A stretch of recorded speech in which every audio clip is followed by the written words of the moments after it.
Hello and welcome again. Thanks for being around. Thank you so much for your support so far. You've been liking, for sharing, for commenting. And if you've not, please do. Please like, please share, and follow, and also subscribe, depending on the social media platform that you're accessing this information from. So we already started on minerals. We picked minerals, specific minerals, and we've dealt with calcium, then phosphorus, and then potassium. We've also dealt with sodium, and this is sulfur. We already started with the lineup where we'll go about the outline, we'll look at the historical perspective. So today we'll be looking at sources of dietary sulfur and also absorption. So we'll be taking a look at this and this. Now, in the last class when I finished, I talked about the history of it. Well, we talked about it. We looked at the history, just a quick recap. In case you want the full video, please go to the previous video. We said that sulfur is of the atomic weight. The symbol is S, atomic symbol, and atomic weight of 32. I already corrected the fact that in the previous video I made a mistake. Kindly pardon me. I'm sorry about that. I put sodium as 35. No, it's actually 23, the atomic weight. Now, I got mistaken when I thought straight, because you can't separate sodium from salt. So, sodium chloride came to my mind, and I went to put the atomic weight of chlorine instead of that of sodium. You know, sodium and chlorine, I put that of chlorine there. So it was in the last class that I said, wow, I made a mistake in the previous, please forgive me. So back to this, we are looking at the sources of dietary sulfur. Now, just to know, now sulfur, like I said in the previous class, is usually found in protein-rich food of plant sources and animal sources. For example, in plant cells, you have them in cabbage, you have in broccoli, in leeks, onion, and garlic. You also find a good number of them, a good quantity of sulfur in nuts, legumes, and other seeds. Now, in animal tissue, you have them in the fish, poultry, egg, especially egg yolk, and then meat. Now, why do we find it in a lot in plant animal sources? It's because they are found in or attached as a structural component of the cells of the body. So all cells of the body have sulfur in them. Why? Because it's also a structural component of amino acids, cysteine, and methionine. Now, another source of dietary sulfur is sulphur-containing amino acids I've just talked about. Is cysteine, and methionine.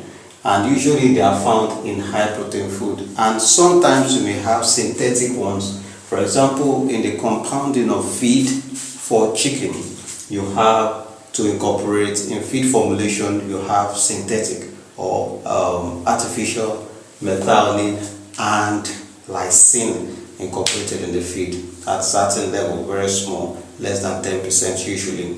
Now, the reason is because maize is usually deficient in methionine, and soybeans is also deficient in lysine. So, in order to help compensate for the deficiency, low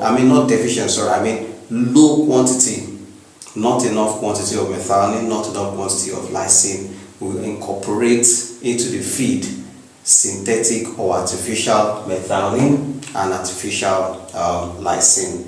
So, but generally methionine is found in plant cells and animal cells. Now, other sources of sulfur is sulfur-containing vitamins. Now, this vitamin is important, vitamin B1, called thiamine. You've eaten that already. So, if you're taking B-complex drugs or vitamin B1 thiamine, you're taking a good quantity of sulfur. You may not say, like in the previous class, I already say we don't isolate a supplement of, now just like I take a supplement of iron, or supplement of zinc. You don't have a supplement or sulfur. So you essentially take sulfur from your diet.